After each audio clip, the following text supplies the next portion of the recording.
আশা করি ভালো আছো তোমরা। আমরা আজকের আবার আলোচনায় ফিরে আসছি। আমরা আজকের পঞ্চম অধ্যায়, আমরা চতুর্থ অধ্যায় শেষ করেছি। পঞ্চম অধ্যায় নিয়ে আমরা একটু আলোচনা করব। নির্বাচনী পরীক্ষা হলে পরে আশা করি নির্বাচনী পরীক্ষা হবে, এবং সেই পরীক্ষার প্রস্তুতি হিসাবে আমরা আজকের এই অধ্যায়টি নিয়ে একটু আলোচনা করব। বাংলাদেশের সরকার এবং প্রশাসনিক কাঠামো।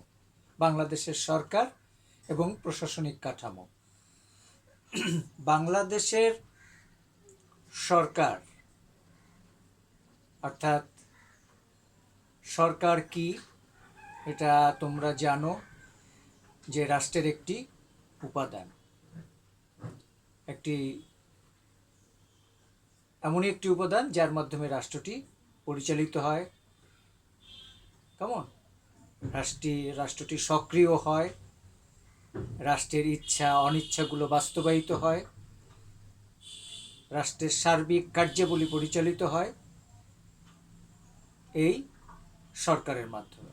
এখন যে কোনো দেশের সরকারের ক্ষেত্রেই আলোচনা করলে দেখা যাবে যে সরকারের তিনটি অঙ্গ রয়েছে। বাংলাদেশ সরকারেরও তিনটি অঙ্গ রয়েছে। একটি হচ্ছে আইন বিভাগ, শাসন বিভাগ, আরেকটি হচ্ছে বিচার বিভাগ। এটি হচ্ছে বাংলাদেশের সরকার। বাংলাদেশের সরকারের তিনটা অঙ্গ: আইন বিভাগ, শাসন বিভাগ, বিচার বিভাগ। আরেকটি রয়েছে বাংলাদেশের সরকারের যে প্রশাসনিক কাঠামো, যেটি মূলত সচিবালয় কেন্দ্রিক, মন্ত্রণালয়ের সমষ্টি, সচিবালয় কেন্দ্রিক। আমরা আজকের আলোচনায় বাংলাদেশ সরকারের যে তিনটি অঙ্গ, এই তিনটি অঙ্গের বিষয়ে পরীক্ষার প্রস্তুতি কিভাবে নেওয়া যায় সেটা নিয়ে একটু আলোচনা করব। আমরা জানি বাংলাদেশের আইন বিভাগ, এটির নাম হচ্ছে জাতীয় সংসদ। এটির নাম হচ্ছে জাতীয় সংসদ। বাংলাদেশের আইন বিভাগ, ঢাকায় এটি অবস্থিত। এবং আমরা জানি যে আমাদের জাতীয় সংসদ 350টি আসন নিয়ে গঠিত। একক নির্বাচনী এলাকা 300টি, যেখানে ওই একক নির্বাচনী এলাকাগুলোতে ওই নির্বাচনী এলাকার জনগণের ভোটাধিকারের ভিত্তিতে জনপ্রতিনিধি নির্বাচিত হয়ে থাকে নির্বাচনের মাধ্যমে। আর 50টি হচ্ছে নারীদের জন্য সংরক্ষিত আসন। তাহলে আমাদের 300 যোগ সংরক্ষিত 50টি, অর্থাৎ একক নির্বাচনী এলাকা থেকে নির্বাচিত 300 জন সংসদ সদস্য এবং মহিলার সংরক্ষিত 50টি আসন নিয়ে বাংলাদেশের জাতীয় সংসদ গঠিত হয় 5 বছরের জন্য। এখন আমাদের যে জিনিসটি গুরুত্বপূর্ণ সেটা হচ্ছে জাতীয় সংসদের গঠন। জাতীয় সংসদের গঠন প্রণালীটা, এটি একটি গুরুত্বপূর্ণ বিষয়। কিভাবে জাতীয় সংসদ গঠিত হয়। জাতীয় সংসদের মেয়াদ 5 বছর। কোরাম ন্যূনতম 60 জন সদস্য উপস্থিত থাকতে হবে অধিবেশন শুরু করতে গেলে, অন্যথায় অধিবেশন মুলতবি বা স্থগিত থাকবে। তারপরে এই সংসদ পরিচালিত হবে স্পিকার এবং ডেপুটি স্পিকারের মাধ্যমে। তাহলে সংসদ গঠিত হওয়ার পর একজন স্পিকার এবং একজন ডেপুটি স্পিকার থাকবে এই জাতীয় সংসদ পরিচালনার জন্য। এখন যে বিষয়টি আমাদের কাছে গুরুত্বপূর্ণ সেটি হচ্ছে যে জাতীয় সংসদ থেকে আমরা কি কি বিষয়গুলো পরীক্ষার প্রস্তুতি হিসাবে গ্রহণ করব। সেক্ষেত্রে প্রথম কথা হচ্ছে যে জাতীয় সংসদে সংক্রান্ত গোটা আলোচনাটা টেক্সট বই থেকে ভালোভাবে পড়তে হবে, কারণ সবই গুরুত্বপূর্ণ এই অর্থে যে এমসিকিউ প্রশ্নগুলোর জন্য, আর এদিকে সিকিউর জ্ঞানমূলক প্রশ্নের জন্য। সুতরাং জাতীয় সংসদের গোটা বিষয়টাকেই পড়তে হবে। এর মধ্যে অসংখ্য বহু নির্বাচনী যে প্রশ্নগুলো রয়েছে। তাহলে আর সিকিউর জন্য যেটি গুরুত্বপূর্ণ হবে সেটি হচ্ছে জাতীয় সংসদের গঠন কি, আর জাতীয় সংসদের কাজগুলো আমাদের একটু ভালোভাবে পড়তে হবে। জাতীয় সংসদের কার্যাবলী এইটা আমাদের পড়তে হবে। এখান থেকে পড়তে হবে আরও স্পিকার, অর্থাৎ স্পিকার কি এটি জানতে হবে, যে জাতীয় সংসদের পরিচালক স্পিকার, তার কাজে সহযোগিতার জন্য একজন ডেপুটি স্পিকার থাকে। সংসদের অধিবেশন যখন চলে তখন এই সভাপতিত্ব করেন স্পিকার। স্পিকারের ক্ষমতা কতটুকু কি আমরা জানি, যে উনি অধিবেশন পরিচালনা করেন। উনি যদি জাতীয় সংসদের ভোটাভুটিতে কখনো পক্ষে বিপক্ষে ভোট সমান হয়, তবে তিনি নির্ণায়ক ভোট প্রদানের মাধ্যমে, অর্থাৎ কাস্টিং ভোট বলে, এই নির্ণায়ক ভোট প্রদানের মাধ্যমে তিনি আইনের ভাগ্য নির্ধারণ করেন। রাষ্ট্রপতি যদি বিদেশ যান বা কোনো কারণে সাময়িক দায়িত্ব পালনে অসমর্থ হন, সেক্ষেত্রে কিন্তু স্পিকার রাষ্ট্রপতির দায়িত্ব পালন করেন। এই যে স্পিকার কি, এই স্পিকার সম্পর্কে তোমাদের একটু ভালো জানতে হবে। ন্যায়পাল আছে এই সংসদের মধ্যেই থাকবে, যে জাতীয় সংসদের মাধ্যমে এক বা একাধিক ন্যায়পাল পদ গঠনের বিধান রয়েছে। এই ন্যায়পাল কি ওম্বার্সম্যান বলা হয়, যে সরকারি যে প্রতিষ্ঠানগুলো আছে সেটা যাতে স্বচ্ছতার সাথে পরিচালিত হয়, সেই প্রতিষ্ঠান সম্পর্কে যদি কোনো অভিযোগ থাকে সেক্ষেত্রে সেগুলোর তদন্ত করবেন এই ন্যায়পাল, এবং তার কার্যাবলী ফৌজদারি কার্যবিধির আওতাভুক্ত এই ন্যায়পালের কাজটা। তো এই ন্যায়পাল সম্পর্কেও তোমাদের জানতে হবে, এটিও অত্যন্ত গুরুত্বপূর্ণ। তাহলে আমরা বলবো যে জাতীয় সংসদের গঠন, এটি সিকিউর জন্য যেটি গুরুত্বপূর্ণ, গঠন, কার্যাবলী পড়তে হবে। কার্যাবলী থেকে অনেক সময় আসে যে জাতীয় সংসদের অর্থনৈতিক কার্যাবলী কী, আইন প্রণয়নমূলক কার্যাবলী কী, জাতীয় সংসদের বিচারমূলক কার্যাবলীটা কী, নির্বাচন সংক্রান্ত কার্যাবলীটা কী, কেমন, এই জিনিসগুলো আমাদের কিন্তু কার্যাবলী পড়লে পরেই, গোটা কার্যাবলীটা ভালোভাবে পড়লে পরেই যে কোনো কার্যাবলীর সম্পর্কে আমরা কিন্তু উত্তর করতে পারব। তারপরে আছে যে জাতীয় সংসদের যে বিল উত্থাপন করা হয়, এই বিল কত প্রকার। বিল আমরা জানি, সরকারি বিল, বেসরকারি বিল, কেমন, এই সরকারি বিল কি, বেসরকারি বিল কি, এগুলো সম্পর্কে আমাদের কিন্তু জানতে হবে। জাতীয় সংসদের সদস্যগণ দ্বারা উত্থাপিত বিলগুলোকে সাধারণত বেসরকারি বিল বলি, আর যে মন্ত্রীগণ যদি কোনো বিল উত্থাপন করেন আমরা সাধারণত সেগুলোকে সরকারি বিল বলি। আবার একটা জাতীয় সংসদ যে আইন প্রণয়ন করে, আইন প্রণয়ন করার প্রক্রিয়াটা কি, এটি আমাদের কিন্তু জানতে হবে। যে 3টি ধাপ রয়েছে আইন প্রণয়নের, প্রথম পাঠ, দ্বিতীয় পাঠ, তৃতীয় পাঠ।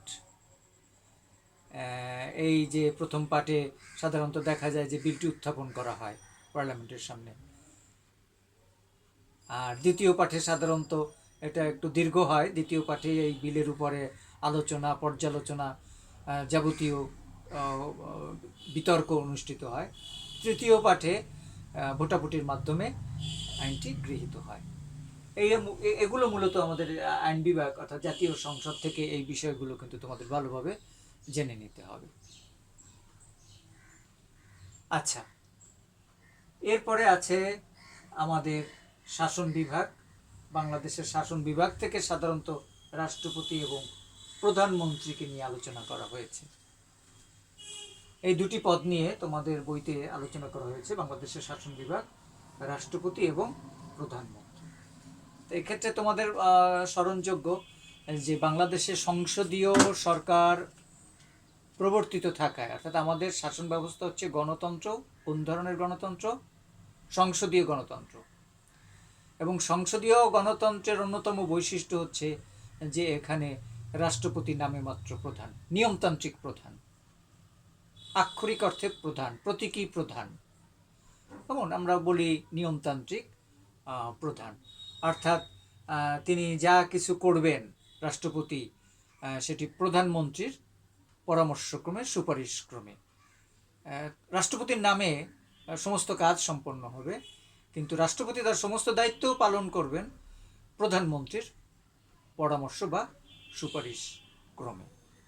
সুতরাং রাষ্ট্রপতির যে কার্যাবলীগুলো আছে তার আগে আমাদের জেনে নিতে হবে যে রাষ্ট্রপতির সমস্ত কার্যাবলী সম্পন্ন করেন প্রধানমন্ত্রীর পরামর্শ এবং সুপারিশ অনুযায়ী। এবং বাংলাদেশে যে কোনো নাগরিক যার বয়স 35 হয়েছে এবং যিনি ইতিপূর্বে কখনো অভিশংসনের মাধ্যমে অপসারিত হন নাই, এমন কোনো ব্যক্তি রাষ্ট্রপতি পদে প্রতিদ্বন্দ্বিতা করতে পারবেন। এবং রাষ্ট্রপতি কিন্তু জাতীয় সংসদের মাধ্যমে রাষ্ট্রপতি নির্বাচিত হবেন। প্রধানমন্ত্রী বাংলাদেশের সরকার প্রধান, রাষ্ট্রপতি রাষ্ট্রপ্রধান, প্রধানমন্ত্রী সরকার প্রধান, নির্বাহী প্রধান। অর্থাৎ সংবিধান অনুযায়ী, সংসদীয় গণতান্ত্রিক রীতি অনুযায়ী প্রধানমন্ত্রীর হাতেই মূলত রাষ্ট্র পরিচালনার যাবতীয় নির্বাহী ক্ষমতা অর্থাৎ শাসন ক্ষমতা ন্যস্ত। এখানে প্রধানমন্ত্রী এবং তার মন্ত্রিসভা যৌথভাবে দায়িত্ব পালন করবেন এবং প্রধানমন্ত্রী সহ মন্ত্রীগণ তাদের কাজের জন্য পার্লামেন্টের কাছে জবাবদিহি করবেন। এবং প্রধানমন্ত্রী মূলত এই আমরা কি বলবো যে তারকারাজির মধ্যে সে উজ্জ্বল নক্ষত্র রূপে বিরাজ করতেছেন। তিনি মন্ত্রিসভার স্তম্ভ। প্রধানমন্ত্রী অনেক দিক থেকেই আসলে প্রধান। প্রথমত তিনি প্রধানমন্ত্রী অর্থাৎ সংসদ নেত্রী, তারপরে দেখা যাচ্ছে যে তিনি বাংলাদেশে দলেরও নেত্রী, তারপর তিনি জাতির নেত্রী। সুতরাং প্রধানমন্ত্রী পদটি বাংলাদেশে অত্যন্ত গুরুত্বপূর্ণ। জনগণের আশা আকাঙ্ক্ষার প্রতীক হচ্ছে প্রধানমন্ত্রী। তার কার্যাবলী বিস্তারিত রয়েছে সুনির্দিষ্টভাবে, কিন্তু মূলত প্রধানমন্ত্রীর ব্যক্তিত্ব, তার দূরদর্শিতা, তার বুদ্ধিমত্তা, তার ব্যক্তিত্ব, এগুলোর মধ্য দিয়েই তিনি মূলত জাতির কাছে মহান হয়ে ওঠেন। এবং সবচেয়ে গুরুত্বপূর্ণ পদ হচ্ছে বাংলাদেশের শাসন ব্যবস্থায় প্রধানমন্ত্রী। সুতরাং এখানে শাসন বিভাগের রাষ্ট্রপতি এবং প্রধানমন্ত্রী এই দুটি পদ সম্পর্কে, এই রাষ্ট্রপতি এবং প্রধানমন্ত্রীর কিভাবে নির্বাচিত হন, কিভাবে তারা অপসারিত হতে পারেন, তাদের ক্ষমতা ও কার্যাবলী কি, রাষ্ট্রপতি কিভাবে অপসারিত হন। রাষ্ট্রপতি কিন্তু জাতীয় সংসদের মাধ্যমে অপসারিত হয়ে থাকেন, যে প্রক্রিয়াটিকে বলা হয় অভিশংসন বা ইমপিচমেন্ট। প্রধানমন্ত্রী কে হন? প্রধানমন্ত্রী কিন্তু জাতীয় প্রধানমন্ত্রী হিসেবে নির্বাচিত হন না। রাষ্ট্রপতি কিন্তু রাষ্ট্রপতি হিসেবেই নির্বাচিত হন। প্রধানমন্ত্রী কিন্তু প্রধানমন্ত্রী হিসেবে নির্বাচিত হন না। প্রথমত তিনি সংসদ সদস্য হিসেবে নির্বাচিত হন।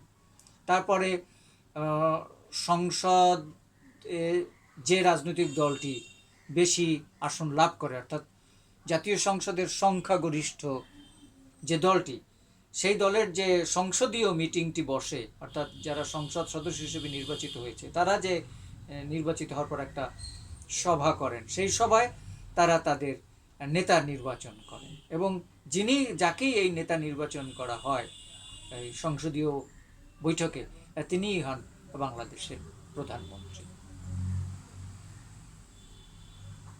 এটি আমাদের গুরুত্বপূর্ণ। তাহলে আমরা এই শাসন বিভাগ থেকে আমাদের যে জিনিসগুলো গুরুত্বপূর্ণ পড়তে হবে সেটি হচ্ছে রাষ্ট্রপতি এবং প্রধানমন্ত্রী। রাষ্ট্রপতির পদমর্যাদা কী, প্রধানমন্ত্রীর পদমর্যাদা কী, রাষ্ট্রপতি কিভাবে নির্বাচিত হন, রাষ্ট্রপতি কিভাবে অপসারিত হন, প্রধানমন্ত্রীর দায়বদ্ধতা কী, প্রধানমন্ত্রীর কাজ কি। কারণ রাষ্ট্রপতি যা করেন সেগুলো সবই আনুষ্ঠানিক, তিনি দায়িত্ব পালন করেন প্রধানমন্ত্রীর সুপারিশ এবং পরামর্শ ক্রমে। তাহলে দেখা যাচ্ছে যে প্রধানমন্ত্রীর কার্যাবলীর গুরুত্বটা কিন্তু আমাদের কাছে বেশি।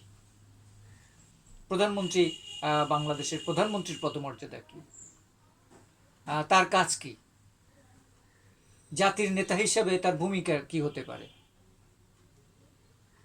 জনগণের ভাগ্য উন্নয়নে তার ভূমিকা কি হতে পারে, সংসদ নেত্রী হিসেবে তার ভূমিকাটা কি, এই বিষয়গুলো আমাদের কিন্তু ভালোভাবে জানতে হবে। এরপরে রয়েছে আমাদের বিচার বিভাগ। তো বিচার বিভাগ এটি একটি সম্পূর্ণ ভিন্ন। আইন বিভাগ এটি আমাদের একটা রাজনৈতিক প্রতিষ্ঠান। শাসন বিভাগ রাষ্ট্রপতি প্রধানমন্ত্রী এগুলো ওটা রাজনৈতিক প্রতিষ্ঠানের মতো, রাজনৈতিক বিষয়। কিন্তু সরকারের যে তৃতীয় অঙ্গটি বিচার বিভাগ, এটি সম্পূর্ণ একটি অরাজনৈতিক বিষয়। আইন বিভাগের মূল কাজ হচ্ছে আইন প্রণয়ন করা। আমরা জানি সরকারের যে বিভাগ আইন প্রণয়ন করে সেটি হচ্ছে আইন বিভাগ। আইন প্রণয়ন, আইন সংশোধন, সংবিধান প্রণয়ন, সংবিধান সংশোধন, এগুলো হলো আইন বিভাগের মুখ্য কাজ। এই মুখ্য কাজের বাইরেও আইন বিভাগের অন্যান্য কাজ আছে। শাসন বিভাগেরও সরকারের যে অঙ্গ নির্বাহী ক্ষমতার মাধ্যমে রাষ্ট্র পরিচালনা করে, প্রশাসনিক কার্যাবলীর পরিচালনা করে, তত্ত্বাবধান করে, জনকল্যাণে কাজ করে, রাষ্ট্রের কর্মসূচিগুলো বাস্তবায়ন করে, সেটি হচ্ছে আমাদের শাসন বিভাগ, যার শীর্ষে আছেন রাষ্ট্রপতি এবং প্রধানমন্ত্রী। এবং এই দুটোই রাজনীতির সাথে সম্পৃক্ত রাজনৈতিক প্রতিষ্ঠান, আইন বিভাগ এবং শাসন বিভাগ। সরকারের তৃতীয় অঙ্গটি বিচার বিভাগ হচ্ছে সম্পূর্ণ অরাজনৈতিক একটি বিষয়, সম্পূর্ণ অরাজনৈতিক একটি বিষয়। তো বাংলাদেশের বিচার বিভাগ কিভাবে গঠিত হয়? এখানে জনগণের অংশগ্রহণের কোনো সুযোগ নেই, এটা নির্বাচনের মাধ্যমে না, আদালতের মাধ্যমে। উচ্চ আদালত আমাদের যেটি আছে, আমরা যেটাকে বলি সুপ্রিম কোর্ট, এবং তার অধস্থান আদালতগুলোর মধ্যে আমরা বলি জেলা জজ, যেমন এই জজ কোর্ট, তারপরে তার নিম্ন যে আদালত, জজ কোর্টের নিম্নের যে আবার আদালতগুলো, বিচারিক আদালতগুলো রয়েছে, এগুলোর সমন্বয়ে, অর্থাৎ আমরা এক কথায় বলতে পারি যে সুপ্রিম কোর্ট এবং এর অধস্তন আদালতগুলোর সমন্বয়ে গঠিত হয় বাংলাদেশের বিচার বিভাগ। এবং বাংলাদেশের বিচার বিভাগ থেকে যেটি গুরুত্বপূর্ণ তোমাদের জন্য, সেটি হচ্ছে সুপ্রিম কোর্ট, সেটি হচ্ছে সুপ্রিম কোর্ট। এবং সুপ্রিম কোর্টের আলোচনা করতে গেলেই প্রথম যেটি গুরুত্বপূর্ণ সেটি হচ্ছে যে সুপ্রিম কোর্ট কিভাবে গঠিত হয়। সুপ্রিম কোর্ট কিভাবে গঠিত হয়? সুপ্রিম কোর্ট কিভাবে গঠিত হয় আমরা জানি যে আপিল বিভাগ এবং হাইকোর্ট, এই দুইটা বেঞ্চের সমন্বয়ে সুপ্রিম কোর্ট গঠিত হয়। আপিল বিভাগ এবং হাইকোর্ট, এই দুটি বিভাগের বা বেঞ্চের সমন্বয়ে কিন্তু এই সুপ্রিম কোর্টটি গঠিত হয়। অর্থাৎ সুপ্রিম কোর্টের কার্যাবলী বলতেও আমরা কি বুঝব? হাইকোর্ট এবং আপিল বিভাগ, বা আপিল বিভাগ এবং হাইকোর্ট বিভাগের কার্যাবলীকে সমষ্টিগতভাবে আমরা বলি সুপ্রিম কোর্ট। এবং বাংলাদেশের বিচার বিভাগের প্রধান হচ্ছেন প্রধান বিচারপতি, আর প্রধান বিচারপতি বসেন কিন্তু আপিল বিভাগে, কারণ সর্বোচ্চ হচ্ছে আপিল বিভাগ, তার পরের ধাপ হচ্ছে হাইকোর্ট বিভাগ। আমরা জানি যে হাইকোর্ট বিভাগ বা সুপ্রিম কোর্টের মূল কাজগুলো কি আসলে, নিম্ন সুপ্রিম কোর্টের অধস্তন আদালতগুলো থেকে যে আপিলগুলো আসে, সেই আপিলগুলোরই আবার শুনানি হয় এই সুপ্রিম কোর্টে। এই সুপ্রিম কোর্টে সেগুলোর আবার শুনানি হয়। ডেথ রেফারেন্স যেগুলো আছে, অর্থাৎ মৃত্যুদণ্ড সহ অন্যান্য যে ফৌজদারি বা দেওয়ানি মামলাগুলো আছে, সেগুলোর আপিল নিষ্পত্তি করাই মূলত সুপ্রিম কোর্টের প্রধান কাজ, আপিলের নিষ্পত্তি করা।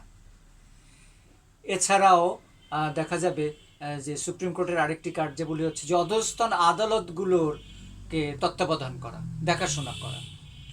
এবং সুপ্রিম কোর্ট মনে করলে অধস্তন যে কোনো আদালত থেকে নথি তলব করতে পারে এবং বিচারিক ক্ষমতা নিজের হাতে নিয়ে আসতে পারে। তারপরে আমরা জানি যে বাংলাদেশের সংবিধানে নাগরিকদের মৌলিক অধিকার লিপিবদ্ধ রয়েছে। তো এই মৌলিক অধিকারগুলোর রক্ষক হচ্ছে সুপ্রিম কোর্ট। কোনো সংক্ষুব্ধ ব্যক্তি, ক্ষতিগ্রস্ত ব্যক্তি, যিনি যদি কেউ মনে করে থাকেন যে কারোর দ্বারা তার মৌলিক অধিকার ক্ষতিগ্রস্ত হয়েছে, মৌলিক অধিকার লঙ্ঘিত হয়েছে, তখন সে কী করবে? এই বাংলাদেশের এই হাইকোর্টে তিনি সুবিচার চাইবেন। এবং হাইকোর্ট বা সুপ্রিম কোর্ট, আমরা একসঙ্গে সুপ্রিম কোর্ট শব্দটাই ব্যবহার করি, সেক্ষেত্রে এই মৌলিক অধিকার বিষয়ে তিনি নাগরিকদের সুরক্ষা দান করবে। অর্থাৎ আমরা আরেকটা বলতে পারি যে নাগরিকদের মৌলিক অধিকারের রক্ষক হচ্ছে আমাদের এই সুপ্রিম কোর্ট। মৌলিক অধিকারের রক্ষক হচ্ছে বাংলাদেশের সুপ্রিম কোর্ট। তারপরে সুপ্রিম কোর্টে আরও যেটা কাজটা আছে সেটা হচ্ছে যে উনি সুমোটো করতে পারেন, রাষ্ট্রের কোনো গুরুত্বপূর্ণ বিষয়ে নিজে উদ্যোগী হয়ে ব্যবস্থা গ্রহণের জন্য তিনি দায়িত্ব নিতে পারেন। হয়তো দেখা গেল কোনো একটা এলাকায় একটা শিশুকে নির্যাতন করা হচ্ছে, কোনো বিচারকের নজরে, কোর্টের নজরে সেটা যদি পড়ে, তবে সুপ্রিম কোর্ট সেক্ষেত্রে কী করতে পারে? কোন এলাকায় বিষয়টি সংঘটিত হলো, সেই এলাকার প্রশাসন বা সুপ্রিম কোর্ট যাকে যাকে এক্ষেত্রে সংশ্লিষ্টতা আছে বলে মনে করে তাদেরকে সে তলব করতে পারে এবং প্রয়োজনীয় ব্যবস্থা সে গ্রহণ করতে পারে নিজ উদ্যোগী হয়ে। আমরা এটাকে সুমোটো আমরা এটা সাধারণত বলে থাকি। আরেকটা হচ্ছে যে আদালত, সুপ্রিম কোর্টের আরও কাজ আছে যে আদালত অবমাননা। যদি সুপ্রিম কোর্ট মনে করে যে আদালত অবমাননা হয়েছে, এই আদালত অবমাননার বিরুদ্ধে সে ব্যবস্থা নিতে পারে। তোমরা মনে করতে পারো যে একটা রাস্তা থেকে একজন বিচারপতি যাচ্ছেন, প্রধান বিচারপতি যাচ্ছেন, ধরো ট্রাফিক সেখানে স্যালুট করলো না, এটা কিন্তু বিচারপতিদের প্রতি একটা অবমাননা। সেক্ষেত্রে কিন্তু সুপ্রিম কোর্ট দায়িত্বরত ট্রাফিকের বিরুদ্ধে ব্যবস্থা নিতে পারেন বা প্রশাসনের কোনো ব্যক্তির বিরুদ্ধে তিনি যদি মনে করেন যে তার দ্বারা আদালত অবমাননা হয়েছে, তিনি ব্যবস্থা নিতে পারেন। কোনো বিচারপতি, একবার এরকম ঘটনা ঘটেছে যে সিলেটের সার্কিট হাউসে একজন বিচারপতি গিয়ে উঠেছেন, সেখানে জেলা প্রশাসন প্রোটোকলের দায়িত্ব পালন করবেন, কারণ সে ভিআইপি, সুপ্রিম কোর্টের কোনো বিচারপতি, তিনি ভিআইপি। তিনি একটা সিলেটে গিয়ে দেখলেন সার্কিট হাউসে তার জন্য বন্দোবস্ত করা হয় নাই, তখন এটা কিন্তু আদালত অবমাননার শামিল বলে গণ্য করেছেন তিনি এবং প্রশাসনের শীর্ষ পর্যায়ের ব্যক্তিদেরকে তিনি তলব করেছেন। সুপ্রিম কোর্টের আরেকটি গুরুত্বপূর্ণ কাজ হচ্ছে জুডিশিয়াল রিভিউ বা বিচার বিভাগীয় পর্যালোচনা।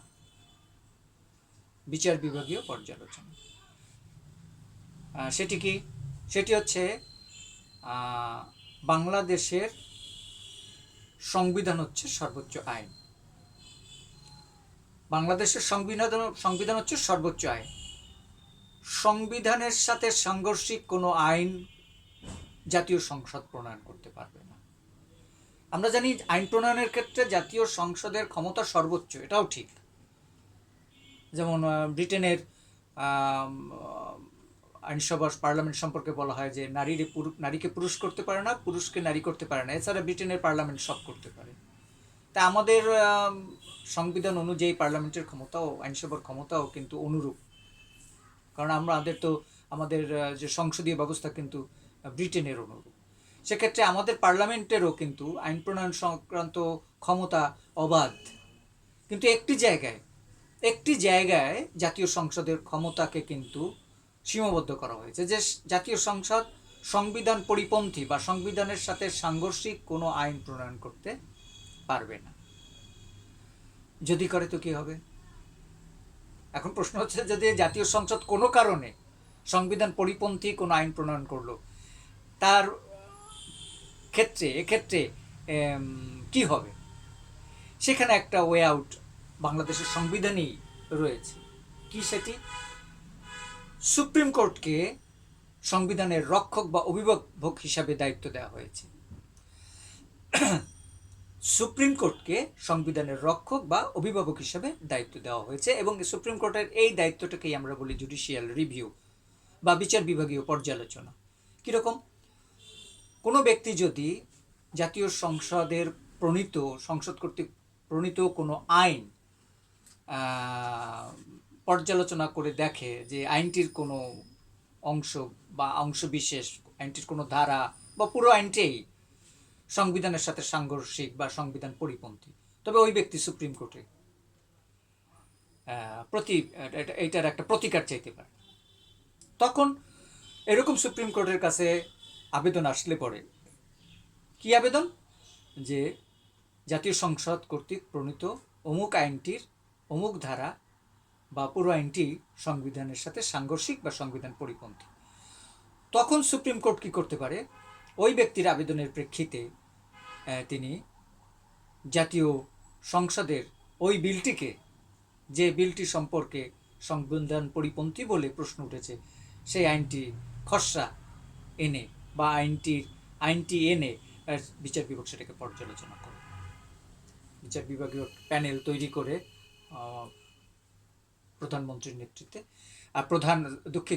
প্রধান বিচারপতির নেতৃত্বে সেখানে একটা বিচারপতিদের নিয়ে একটা বেঞ্চ গঠন করে যে আইনটি পর্যালোচনার করা যায় কিনা বা এটা সত্যিকার অর্থে সংবিধান পরিপন্থী কিনা সেইটি ব্যাপারে পর্যালোচনা করা হয়। এবং যদি দেখা যায় যে হ্যাঁ, আইনের কোনো ধারা বা আইনটি সংবিধানের সাথে সাংঘর্ষিক বা সংবিধান পরিপন্থী, তাহলে সুপ্রিম কোর্ট ওই আইনটি বা আইনের অংশ বিশেষ বাতিল করে দিতে পারে। এটি কিন্তু পরীক্ষার জন্য খুবই খুবই গুরুত্বপূর্ণ, যে বিচার বিভাগের পর্যালোচনা ক্ষমতা কি বা জুডিশিয়াল রিভিউ জিনিসটা কি।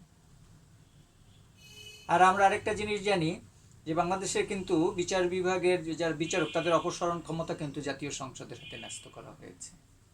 জাতীয় সংসদের হাতে বিচারপতিদের অপসারণ করার ক্ষমতা রয়েছে। আর এই বিচার বিভাগের সাথে আরেকটি জিনিস একটু গুরুত্বপূর্ণ কয়েকটা ব্যাপার আছে।